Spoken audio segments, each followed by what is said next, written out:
This is BBC Newsline. I'm Tara Mills. Tonight's headlines.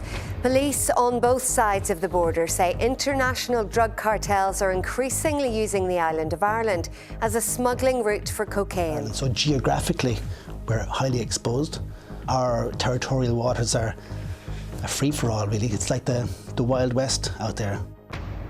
A 39-year-old man has appeared in court accused of the murder of Christopher Burns, who was found dead at his home in County Armagh last week.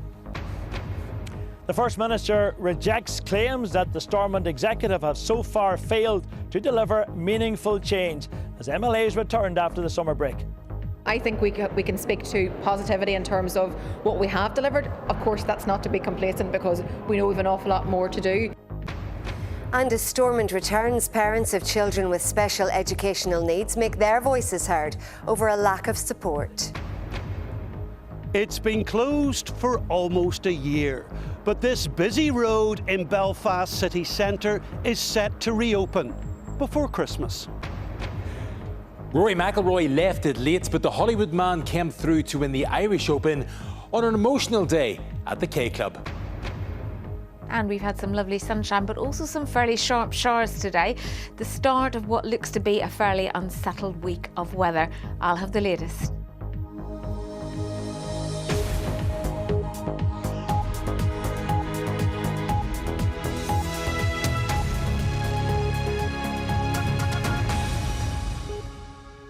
Hello and welcome to Monday's programme. A BBC investigation has discovered how international drug cartels are using Ireland to get their cocaine shipments into the UK and mainland Europe. The joint investigation by BBC Northern Ireland Spotlight and Panorama has revealed new details about the seizure of the drunk transporter MV Matthew, one of the most notorious of those smuggling operations. Dara McIntyre reports. Hot pursuit on the high seas. Please do not fire at us. My crew now panicking, crying, over. Comply with my instruction and alter your course. This was the moment in 2023 the Irish Defence Forces intercepted the largest shipment of drugs ever found in Irish waters, 2.2 tonnes of cocaine. This year in Belfast, UK authorities made Northern Ireland's biggest ever seizure of the drug. A BBC investigation has found both operations were signs of a new trend in drug trafficking. Smugglers targeting the island of Ireland as a gateway to bring drugs into both the UK and mainland Europe. The narcotics superhighway comes right across the Atlantic, and one of the first countries it reaches is Ireland. So geographically, we're highly exposed. Our territorial waters are a free-for-all, really. It's like the Wild West out there. The west coast of Ireland is tailor-made for smugglers. There are many hundreds of quiet, secluded inlets like this one here on the Bear Peninsula. No houses about at all. We've even got a concrete pier and a roadway to take your drugs away. Senior police officers on both sides of the border have told Spotlight they are seeing an increase in cocaine trafficking and cocaine abuse.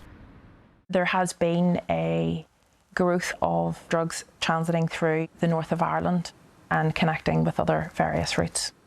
It is a change in terms of just that transnational threat to the island of Ireland. Irish gangs who sit at the top table, who are involved and are linking in with other global drug trafficking groups, have invited them into Ireland. Enforcement can have an effect. Messages intercepted by Gardaí show how the Matthew seizure rattled cartel bosses directing operations from Dubai. My stress level is near to heart attack.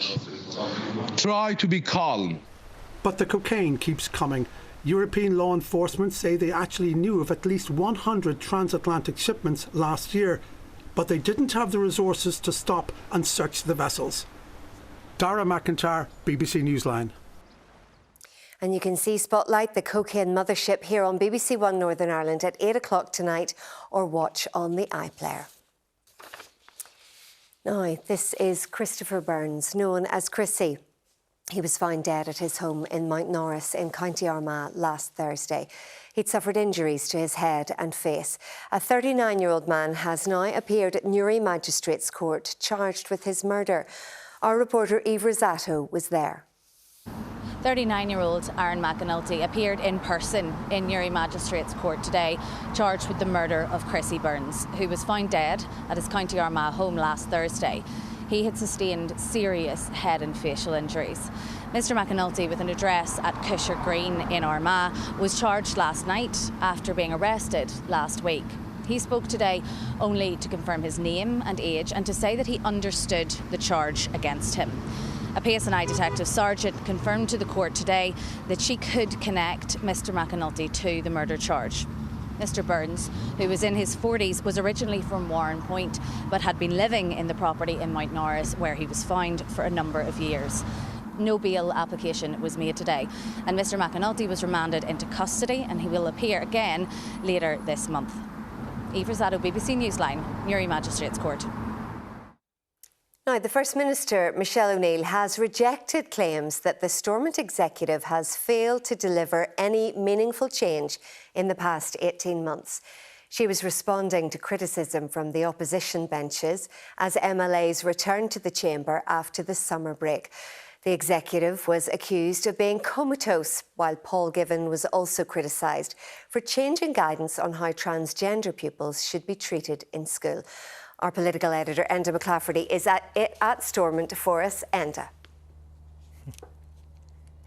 Yes, Tara, a new term for politicians, but old battles still being fought in the Assembly chamber today as the opposition party tried to ramp up the heat on our executive over its lack of delivery, knowing, of course, that there's an extensive to-do list for ministers and we're working to a reduced mandate, some 18 months now left until the next election. So the pressure is most certainly on. And that message was also reinforced outside the chamber today, where ministers faced not one protest, but two, as our political correspondent, Jane McCormick, now reports. As welcomes go, this was colourful, but warm it wasn't, at least not for our politicians just back from summer break. The message directed to the Assembly's door: step up and speak out on the war in Gaza. We are here to demand our politicians take action to stop Israel's genocide. We know that there are things that they can do, and they must do so urgently. But urgency isn't exactly Stormont's strong suit. Squeeze in, Lisa. It's a selfie. And with new term time photos complete, the accusations started. The executive isn't just failing, Mr Speaker, it's comatose. It appears to be somnolent, inert. Nothing is happening. The public out there were promised change back in February 2024. They were promised clear action, but nothing has happened. Nothing is happening. But some things are happening. Take Paul Givan's latest decision to remove guidance for schools on supporting transgender pupils from the Education Authority's website, a controversial move he was confronted on in the chamber, among other things. You've gone on what looks like a solo run, upending the curriculum, rewriting inspection rules, picking fights with the integrated education sector, tearing up today's guidance and handpicking your own appointments to significant positions. Do you believe you owe any accountability, Minister, to your executive colleagues at all? And do they ever challenge you on your maverick ministerial approach? I'm a minister who will take that responsibility seriously on behalf of the people who have elected me, and I'll take decisions. I'm not here to passively occupy this post. I'm here to get things done. Getting it done also means the DUP and Sinn Féin working together. The jury's still out on how that's going. It is the DUP that has stepped up and led the agenda. It is the DUP that has provided that strong and stable way forward for everyone, trying to push to make sure that Northern Ireland works for everyone. I think we can speak to positivity in terms of what we have delivered. Of course, that's not to be complacent because we know we have an awful lot more to do. We're starting to see waiting lists starting to come down in the health service. That's all really, really important, but we need to do more, and I'm determined to work with others to ensure that we do more. It may be day one of a new term, but don't take that to mean there's been a reset of relations. For all sorts of reasons, autumn will be tricky. Jane McCormack, BBC Newsline, Stormont. And how would you assess the first day back, and what do you think it says about what lies ahead? Well, day one, Tara, felt like the last day of the previous term because there were some familiar battles fought out. We had arguments over gender issues, we had arguments over Lough Neagh, Casement Park, and also, of course, the A5 and those other pressing matters which the ministers have to deal with over the course of the next 18 months or so. But I think at the very heart of this is going to be the relationship between Sinn Féin and the DUP. We know it was pretty fraught before the summer break. Michelle O'Neill calling for Gordon Lyons to resign, and then, of course, Gordon Lyons joining that legal action against the Sinn Féin minister, Liz Kimmins. Now, a lot of that hasn't been resolved at the heart of government, and I think that might frame things as we go forward, just how that relationship is essentially managed so that big decisions can indeed be taken. And as one executive minister pointed out to me today, the next 18 months are going to be very different from the past 18 months, and that could signal some choppy waters ahead. And then elsewhere, we learned that Mary Lou McDonald is not going to be in the Irish presidential election, but Michelle O'Neill is still in the mix there. What should we read into that? Well, still big question marks over Michelle O'Neill's position and what exactly is going to happen at the end of this internal Sinn Féin process. Mary Lou McDonald has stepped away. She says she wants to focus on leading the opposition party. She wants, of course, to be the Taoiseach in waiting and not, in a sense, the president in waiting. But she still left a bit of doubt today about Michelle O'Neill's position because she wasn't making it clear, nor indeed was Michelle O'Neill when she was questioned about it, whether or not her name might well be on the ballot paper at the end of October. I have to say, Tara, though, here at Stormont, there's nobody getting the sense that Michelle O'Neill is preparing to step away to fight an election campaign in the Republic. And while the party may still talk about her as an option, the feeling is that they may opt for somebody else or indeed row in behind the opposition unity candidate, Catherine Connolly. All will become clear on the 20th of September because that's when Sinn Féin makes its decision. Enda at Stormont, thank you. Still to come on the programme. Good news for those on waiting lists as a scheme allowing patients to claim back money for cross-border treatment is being expanded to all EU countries.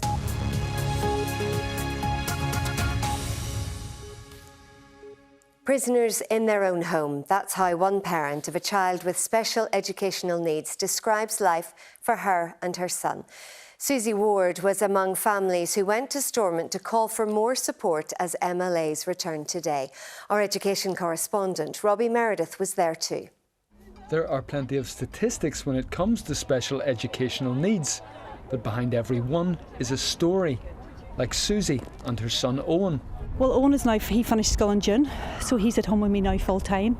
And we have no day centre, no daycare for him. All the places are full. There's days that we're at home and feel like a prisoner in the house. Owen is challenging behaviour. He's complex needs. He's full-time work. You can't take your eyes off him for 2 seconds. Susie and others support the Caleb's Cause campaign, which wants ministers to mandate more opportunities for young people like Owen and Sheena's son Joe after they leave school. The children who are leaving Joe's school at the moment are getting 2 days, just a couple of hours a day in a day centre. That's it. So that's just not going to work for my Joe. We are really heading into a crisis, and I have been in a crisis for quite some time, but we're heading even worse. Whether it's that support after school, respite care or school places, families said they had no choice but to come to Stormont to make their voices heard. Robin has severe learning disability. He's 11. I'm basically a single mum. I get no support whatsoever for him. And I'm basically here today because I'm fed up with battling for everything. For mum Ellen, meanwhile, her autistic daughter Alice can't start special school in Lurgan yet as her classroom isn't ready. She has toileting issues. She has no understanding of the toilet yet. She has no awareness of danger, so she would just run out. She would elope. If the door is left open, she would run away. She has issues with feeding or sleep, a number of different issues, so she needs to really be in that specialist unit where teachers are trained in autism and can help us as parents as well learn more about it. Support for children and young people with special educational needs has been one of Stormont's biggest tests. Families today say it's one they're failing. Robbie Meredith, BBC Newsline. Now, a scheme which allows patients to claim back money for cross-border treatment is being expanded to all EU countries. People who have been on a health service waiting list for more than 1 year will be able to apply to undergo procedures in the EU and claim back what the operation would have cost in Northern Ireland. Michael Fitzpatrick reports. Hospital waiting lists in Northern Ireland are still the longest in the UK. As part of efforts to reduce the backlog, £10 million was set aside earlier this year for a reimbursement scheme. It's now being expanded, with more patients being given the opportunity to reclaim the cost of procedures in EU countries. Phase 2 of the waiting list scheme starts next week and is open to patients in Northern Ireland who've been on a waiting list for a year or more. Prior approval is required, and while treatment costs can be claimed back, things like travel and accommodation aren't included.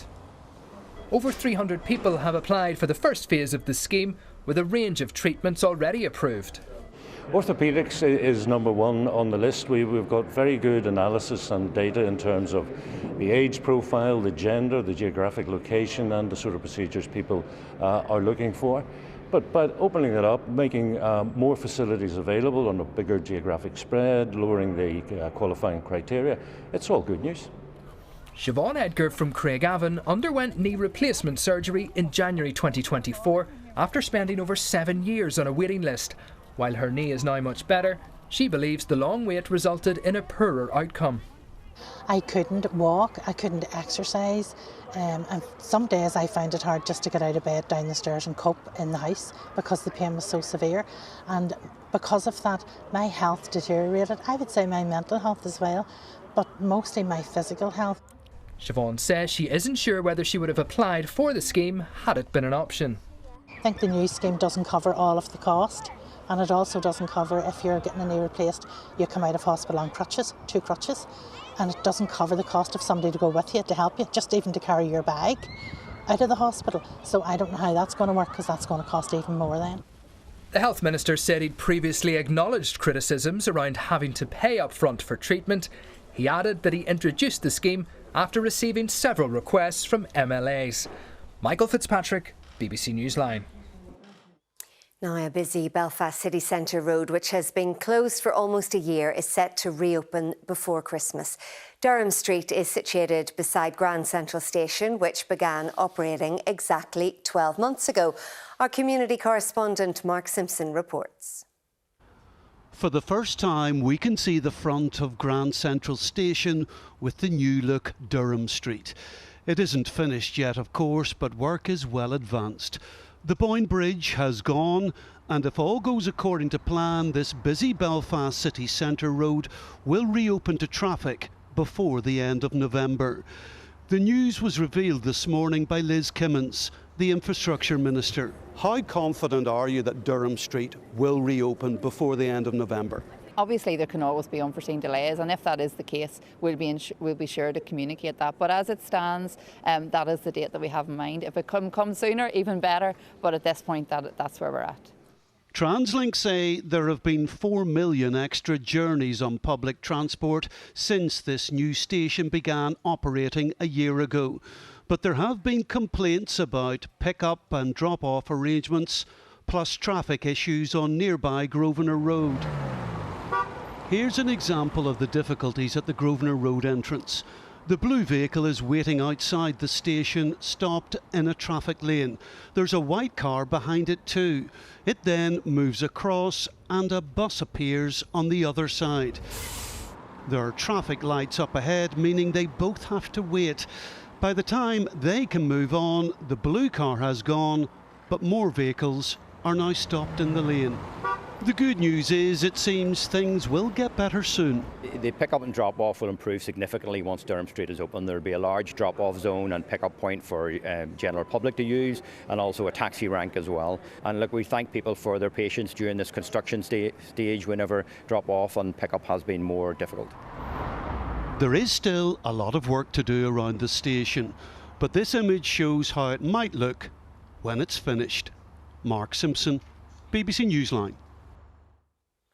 Now time for sport. Thomas Niblock is here. Rory McIlroy, Irish Open winner once again. Yeah, did you see it? Did you see it? Bananas. It was absolutely bananas, Tara. There's no question about it. What a year Rory McIlroy is having. He's won the Masters, he's won the career Grand Slam, as everybody knows, and now victorious in his National Open. Now, it's the second time he's won it. It was dramatic stuff at the K Club. Rory first forced a playoff with a magnificent eagle putt, then clinched the title after 3/10 extra holes. Steve Motson reports.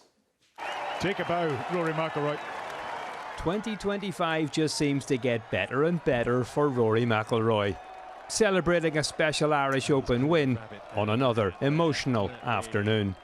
I feel just so lucky that I get to do this. I get to do this in front of these people. The support has been absolutely amazing all week.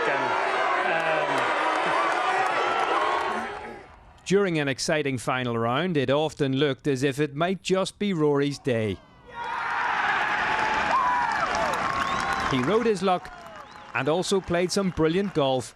This eagle at the 18th secured his place in a playoff,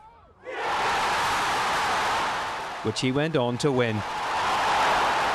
I thought it was going to be a nice homecoming, obviously coming home with a green jacket and all that, but this has been absolutely incredible. This has exceeded all of my expectations, and just so happy I could play the way I did this week for all of them and get the win. It's absolutely incredible. I love coming home. I love playing in this atmosphere, and these are moments like this. These are the things you're going to remember well after your career's over, and this is a really special day. So another victory, and in this remarkable year, the Ryder Cup is still to come. Stephen Watson, BBC Newsline. Now, the Northern Ireland football team lost 3-1 to Germany in Cologne last night in their second World Cup qualifier in just 4 days. It was a defeat, but Michael O'Neill's young squad will take huge positives from the performance and return from their travels with 3 points to show from their opening 2 games. Gavin Andrews reports. Their faces at full time said it all. For over an hour, Northern Ireland frustrated the 4-time world champion. 60-65 minutes we're well in the game, and we're thinking, we just need to get that next to that final period, that final 15 minutes, and then maybe we might get another chance. But unfortunately, the game. Obviously, they're a top side, but I think we matched them really well, and I think everyone's disappointed. Ian Florian had a great tough. Yeah, he'll take the bragging rights, but he still got to come back to Belfast. So, the fans tonight, I thought they were fantastic all throughout the game, and I can't wait to get home and play at Windsor Park. The return fixture could be a classic. Gavin Andrews, BBC Newsline, Cologne. Now, the Republic of Ireland are in Armenia tonight ahead of their second World Cup qualifier tomorrow evening. Saturday night saw a dramatic 2-2 draw at home to Hungary at the Aviva Stadium, with the point snatched right at the very end. I was coming in and trying to get on one, and I seen the opportunity, seen the gap open up, and when I got to round. Champions New Zealand yesterday meant Ireland finished second in their pool. Confidence, however, remains recruiting a successor. That is the sport this evening. Thomas, thanks very much. This is Doug the Dashund, enjoying a sunset in Ballycastle. Cecilia. Ballykelly, sorry. Yeah, no, it's easy done. I got the Bally right, at least that's something. What a cutie. He's gorgeous, and also I love the way his coat matches in with the skyline. And he might have had to wait all day yesterday before he could get out because it was such a poor day. Thankfully, today was better. Good evening, everybody. It was a classic day of sunshine and scattered showers. We had some lovely sunshine this morning, generally across Northern Ireland. Our glass here on the East Coast looking stunning, but there were some sharp showers around this afternoon, particularly in the north and west. Now, the bulk of those have moved on, or they will soon die away, so there'll be a clear slot for a while tonight, but there's a new area of low pressure moving in, and that's going to bring cloudier skies for tomorrow. So it's already starting to cool off under those clear skies this evening, so it will feel quite chilly if you're out tonight, and temperatures in the countryside could drop as low as 5 or 6 degrees. If you're lucky, you might see some early sunshine tomorrow if you're up early across the northeast, but generally it's going to be a cloudier day and the cloud will thicken up to bring some patchy rain from time to time. Probably more likely in the afternoon, but to be honest, you could get a little bit of rain at any time and there could be one or two sharp bursts as well. So temperatures on the face of it, not too dissimilar from today, but of course we won't have the pleasant sunshine we had today. And there'll also be quite a keen breeze, particularly blustery along the east coast. Now, the clouds will break up tomorrow evening and there will be some clear spells around tomorrow night, but there'll still be some showers at times as well. And it will be a warmer night tomorrow night with temperatures staying in double digits. So this new area of low pressure is going to hang around for the rest of the week, bringing some potentially thundery downpours on Wednesday. Still a mix of sunshine and scattered showers through Thursday and Friday too, and the breeze will be quite brisk at times. So an unsettled day on Wednesday with heavy downpours, thundery downpours in places. Temperatures close to average when the sun's out, but when a heavy shower comes along, it could just be 11 or 12 degrees. So at times it's going to be cool through the rest of the week when those heavy showers come along, but there will be some sunshine at times too. And probably Wednesday brings the worst of the heavy downpours. At the moment, the weekend's still a little bit mixed, but Saturday hopefully is a bit drier than Sunday. A lot of raindrops there, Cecilia. Thank you. That's it for now. Our late news is at 10:30 from everyone on the team. Thanks for watching. Have a good night if you can. Bye-bye.